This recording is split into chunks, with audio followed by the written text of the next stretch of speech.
Hello, everyone. Welcome to the Women Helping Women Win at Life series. We've got a really exciting episode for you today. I'm welcoming the lovely Lisa Thompson, all the way from North Queensland. So thank you for being here with us today, Lisa. She's going to be sharing with us a story of her own and just some advice for other women in the group. So for those of you who don't know me, my name's Sinéad. I'm a clinical hypnotherapist based in Sydney, Australia. And I also host a radio show called Love Yourself First. But this will be premiering in the Women Helping Women Win at Life group, which is a Facebook group that you can join if you're watching this on YouTube or Instagram. We love hearing from different women all over the world and just inspiring each other with our unique stories. And yeah, just all of our different skills and talents and expertise. So yeah, get in touch with me if you want to be a part of this series. I would love to hear from you. You can go to thetransformationpractice.com.au. But for now, let's welcome the lovely Lisa Thompson. Hi, Lisa. Hello, thank you for having me. This is very exciting. It's my pleasure. Thank you so much for being with me here today. So Lisa is an artist from North Queensland in Australia. So tell us all about what you do, Lisa. So I'm just a mum. I've got one daughter, she's at university, and I've got one son who's just finished high school. And I thought this year's my year to do what I want to do. So I love art and drawing and writing, and I've been writing a book for the last 6 years, and this year I'm determined to get it finished and printed. Wow, Yeah. that's exciting. Yeah. So you've been writing the book for 6 years. What's it about?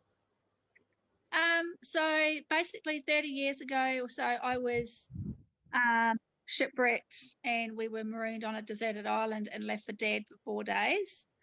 So it's about what happened and how we survived. Yes. Oh my gosh, that is crazy. I can safely say I've never ever met anyone in my whole life who has been shipwrecked before. This is an amazing story. Wow. Oh my gosh. Can you tell us a little bit about how that happened and what you went through on the island? Yeah, so my partner at the time was working on a place called Palm Island, and I went over for a weekend, and we went out fishing for the day. We had let the local police know that we were going out fishing and that we would be back before dark. We went out, we had a beautiful day, and we caught lots of fish, and he'd made a lovely picnic. And then we were heading back, and the first thing went wrong was the battery lead came loose, so that stopped the boat, and he got it going again. And then shortly after, we were sort of whizzing along. We could see the island we were going back to because we hadn't gone out that far. And an almighty sound came from the back of the boat, and the steering cable snapped the boat. And then it was sort of starting to get dark, and it was starting to rain, and it was like, oh my God, and there was water coming in the back of the boat. And then we got a rogue wave came out of nowhere, which is a wave that just basically appears from nowhere. And it swamped the boat, and basically I had to jump. I had a life jacket on, and I was caught going down with the boat. And so my partner had to unhook me from the boat that was sinking very rapidly to the bottom of the ocean. And then we had to swim in shark-infested waters for about 3 hours to land. So it was pretty traumatic, yeah. Gosh, Lisa, what was going through your head in those 3 hours? Like, you mustn't have known where land was. Like, how do you feel in that moment? Well, it's very sort of surreal, and you know that, especially where we were, it's very shark infested. Like, there's all kinds of sharks, like hammerhead sharks, grey nurse sharks, great white sharks. So you're very aware of that. And my partner at the time, who was, said this, don't splash your legs too much. And so you're not trying to splash your legs to draw their attention. And luckily he was a very strong swimmer, because otherwise I don't think that either of us would have made it to land. And then we got to land, and it is like a bit on the movies, like, you see these people washed up on the beach, and you are literally washed up on the beach, and you have no energy, you're exhausted, and then you eventually find some strength to sort of drag yourself up out of the water. And then, we just slept that night, and it was absolutely terrifying, because you've just come out of something pretty horrific, and you're wondering how the heck are you still alive. So yeah, it was pretty scary.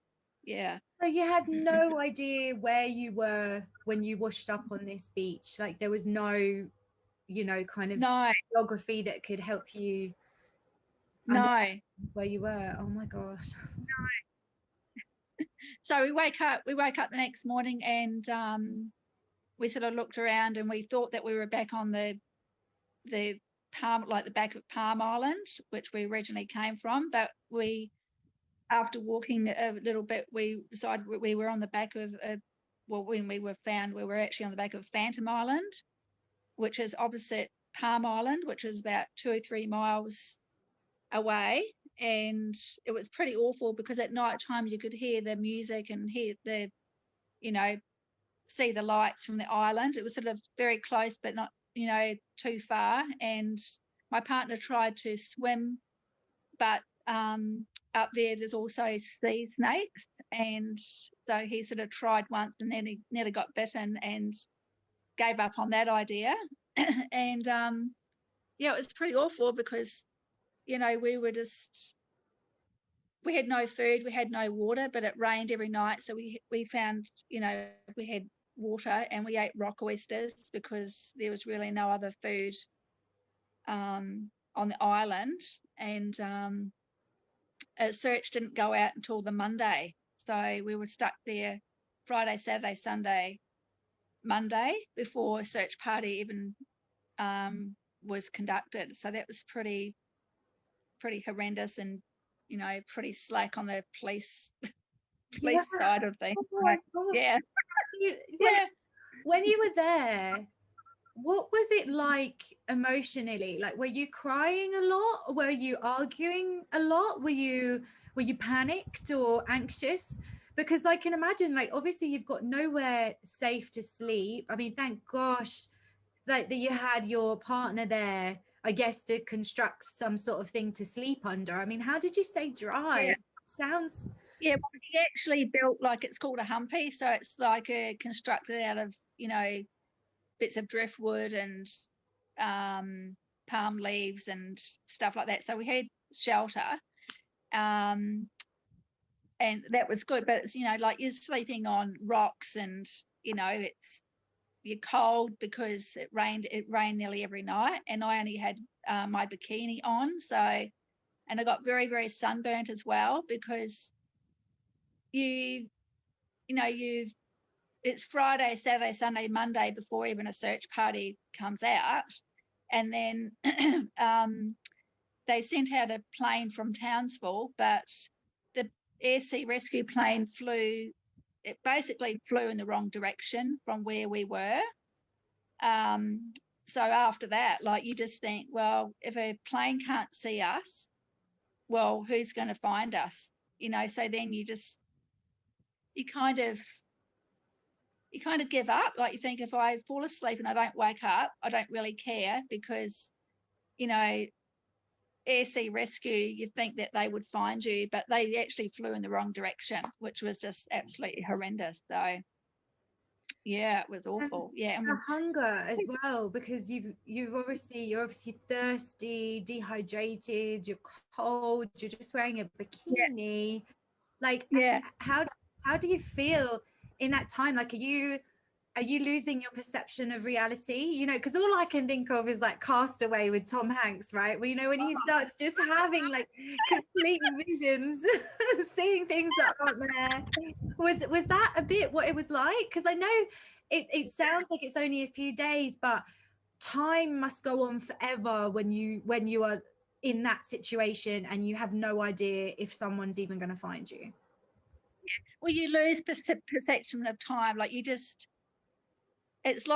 just like there's no time, because you just wake up in the morning and it's just the same thing. Like nothing ever changes. Like you know, after seeing that plane was just, you know, you feel despair, because think, well, oh my God, well, no one's ever going to find us, and we can't swim because there's sea snakes and there's sharks, and you just sleep all day, and the hunger is just awful, because after we touched land, like I was just, you know, vomiting and vomiting and vomiting loads and loads of water from the sea. So, you know, you already have an upset stomach, and then, you know, I was finding it quite hard to keep down oysters, and I don't eat oysters now, and I never will.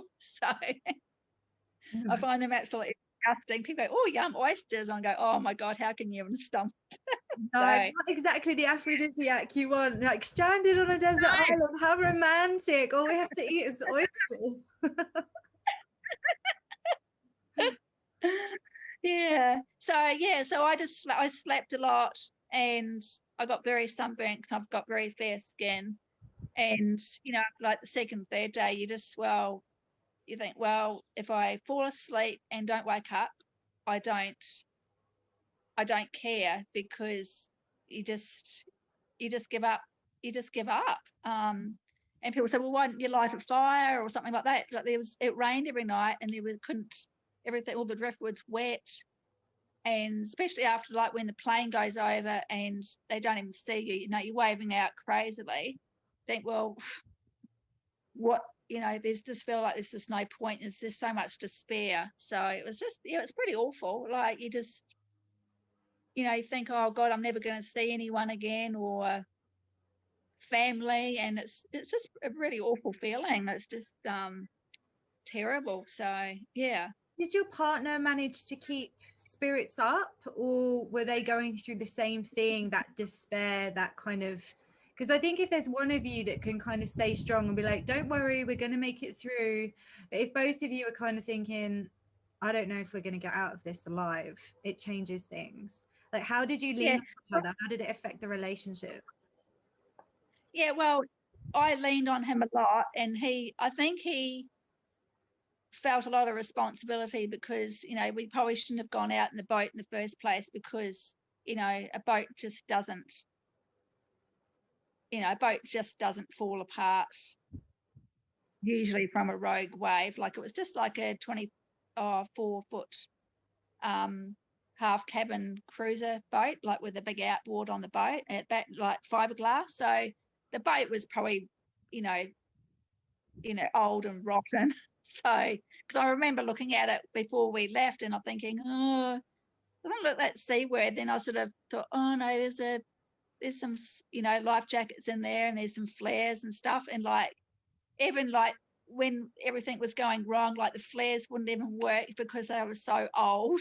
So it was like, and there was no EPIRB, and it was like, oh my God, it was something like from a horror movie. Like at least there was, and I thought there was 2 life jackets. There was only 1 life jacket, so he made me put it on, and I was thinking, oh, it's just, yeah, it's just, and um, everything happens very fast, but it's like slow motion. Like it's just like 1 minute you're having a great day and having the time of your life, and the next minute you're fighting for life, which is pretty crazy. Yeah. Mm. What lessons would you say that you learned from having that experience? Like, how did it change your perception of life, making it through something? Um, well, life is very short. Life is very precious.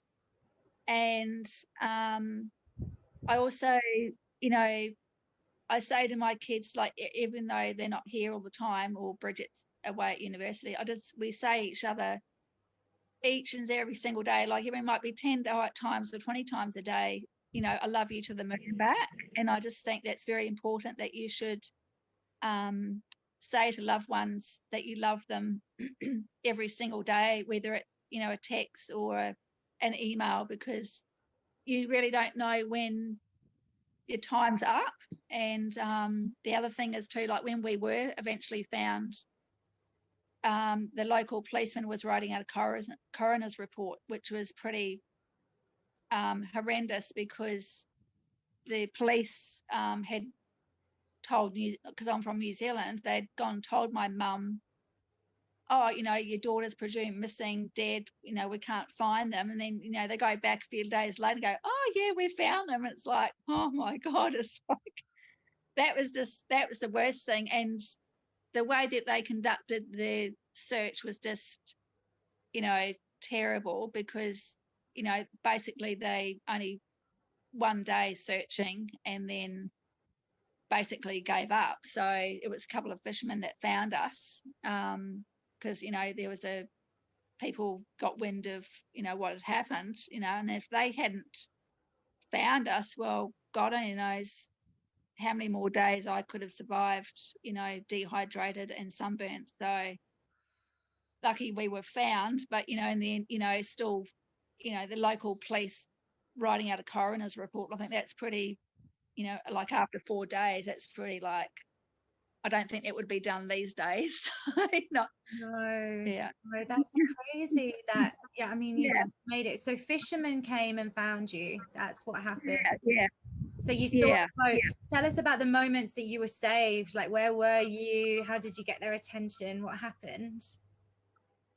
Well, we saw a boat, like they were in a dinghy. We saw them coming, like, you know, like with a little outboard, and like we're just like waving frantically, and I was so relieved, like I was just crying. And then yeah, they rescued us, and I got taken to the local hospital because I was dehydrated and sunburnt. So I stayed in overnight for that, and my partner, he was came as well, but he was pretty, you know, but stronger and not as sunburned as me. So yeah, I was in the hospital for the island hospital for a night, which was a bit of an experience, because I was the only, like, you know, well, I don't know, it's politically correct these days, but, you know, the only like white Caucasian female in the hospital.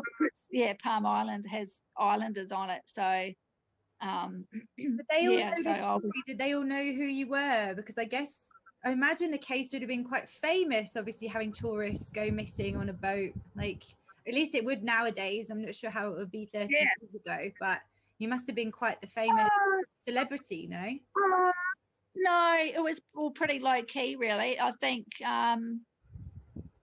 just, you know, the whole way it was conducted, because, you know, like we told the local policeman that we were going fishing for the day and we would be back before dark. So I think a lot of things sort of got sort of swept under the carpet. And, you know, the way that Air Sea Rescue conducted their search as well was pretty, you know, I mean, I'm a bit lost for words on that one, because in this day and age, I think if something like that happened, their heads would really roll. And at that time, no one really took any responsibility the way that it was conducted. So, yeah. And how does it feel now to be writing a book about your experience? Like, how is that helping you to process everything that went on all these years later? Well, I think it's good. It's giving me more resilience. It's made me a stronger person. I can, you know, I can do things now, and you know, I have lots of resilience, and I know that I can conquer a lot of things. You know, I have, you know, conquer fear, or doing something hard. I think, well, this can't be as hard as what I went through 30 years ago. So yeah, you just build your resilience, and life goes on. And, you know, and the other thing, like I said before, it's very important to tell your loved ones that you love them every single day, because you just don't know what's going to happen, you know, tomorrow or today or next week. So, and especially in this crazy times that we're in, I think it's very important for family to connect, even if you haven't talked to a family member for a very long time. I think it's very important to set aside those differences, because I'm actually had a bit of a difference with a cousin of mine, and we haven't talked for over 2 years now, and it's been really hard because there's been a pandemic, and I just wish we could reconnect and put all our stupid stuff behind us, because you don't know. I was just talking to someone this morning, and they said, oh, their brother died from COVID in the UK, so they can't even go there to the funeral or see family. And it's like, oh, it's just awful. So I think everyone just needs to take a step back and learn to love one another and put things aside that have been boiling up for years. I think everyone just needs to get over it and move on, and try to live the best that we can each day. Because that would have been my next question is like, what advice would you give to women in the group? But it sounds to me like that's exactly right. That message of love, and those days on the island when you think that your life's about to be over. I mean, it sounds to me like what was crossing your mind was family and not getting a chance to say goodbye. Like, was that what most of your time was spent thinking about? I think so, because it's just awful, because you've grown up with family, and then all of a sudden, you can't. It's all, you can't talk to them, you can't see them, you can't hear them or touch them, or hugs or kisses. It's pretty awful, and we're sort of going through that now in this pandemic. So, but this day and age, it's good because we have Facebook time, we have email, and we can keep in contact with each other more. And I think now, like I said before, just reiterate on that, it's more important now than ever to put bad feelings aside and heal relationships. And if you haven't talked to someone for a long time, like I've just reconnected with some of my aunties last year as well, and reconnecting with family, I think it's just very important, because I think we all need that at the moment to survive this these crazy times. So just put everything aside, ill feelings, and learn to love one another, and say I love you to your friends and family every day, because I think it's really important. So no one feels alone, because I think it's a very I've been there, feeling very alone and very afraid, and I know what it's like. So just get out there and ring a friend and say I love you and say hi, because I think it's very important. That's such a beautiful message, Lisa. It really is. And it's so true that when it comes down to it, when it comes down to the final moments, it really is love that is the final emotion, And what is your book called? Have you got a title for it yet, so that we can keep an eye out for it when you get it published? Yeah, well, I wanted to call it Phantom Menace, but I've talked to a few friends and they've said, well, Star Wars might not like that. Because we're actually, the island that we're on was called Phantom Island. Yeah.